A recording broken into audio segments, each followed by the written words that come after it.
Good morning. It's Wednesday, June 3rd, 2020. It's day 4. Congratulations goes out to Shope University softball last night with their first ever national championship. The Fish and Gandy University went toe-to-toe all night. Gandy was holding a 1-0 lead going into the bottom of the 7th. Gandy quickly retired the first two Fish that came up until Trinity lined a deep ball into the outfield gap and was motoring into third base and heading home when third base coach Watson put up the stop sign and held her to stop. So Trinity scampered back to third and ended up with a 2-out triple.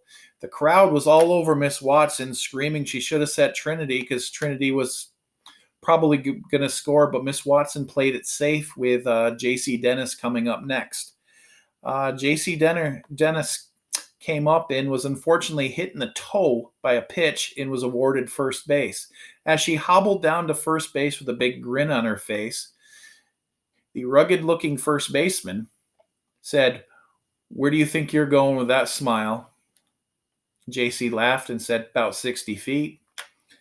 And up to bat next was Rory Lawrence. Now, Rory was facing a pitcher she had never gotten a hit off of, and it struck out almost every single time. So the hopes for the Fish weren't looking good. On the first pitch, that happened to be right down the middle, JC broke for second base and stole second base. Now, the winning run was on second base. The tying run was on third base, but Rory was down to her final two strikes against a pitcher she'd never got a hit off. So Rory dug into the plate and tried something different. She pointed towards the right field bleachers, pointing her bat defiantly at the pitcher, much like Babe Ruth had done to the Cubs in the 1932 World Series. The angry pitcher fired one at Rory's head and just missed her as she ducked out of the way, evening the count at 1-1. Defiantly, Rory dug in again and pointed towards the bleachers. The next pitch, right at her head again, as Rory ducked out of the way. So Rory smiled at the pitcher, pointed towards it again, and as the pitcher fired one right down the middle, Rory dropped a bunt down the third base line. The startled third baseman, who was playing deep, didn't know what was coming and charged the ball as Rory headed to first base. As he fired towards first base, Rory beat it by a hair as Trinity scored the tying run. The first baseman began to argue with the umpire, thinking the game should have been over because he missed the call. JC bolted around third base, and the distracted first baseman didn't see her until it was too late, as JC slid into home plate with a winning run, giving the Fish the first national championship and bringing the trophy back to Shope University. So congratulations to the Fish on their big win last night. That's 2 national championships in 2 days, and hopefully our swim team and our golf team can equal those marks on Wednesday and Thursday, or on Thursday and Friday.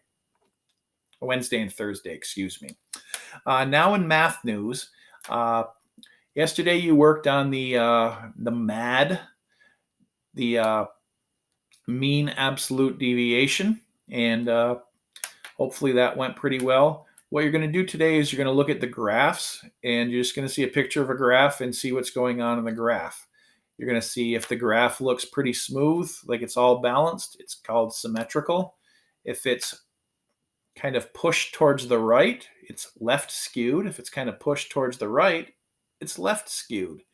So you're going to see that defined in the video, so please watch that, because once you watch the video, that's not going to be too hard to understand, and you just have to do some multiple choice questions on that. But down to our final week of new instructions, and after that, you're going to have to find out the gaps, the outliers, and the clusters, which would be tomorrow's lesson. But good luck with today, and great job, Fish.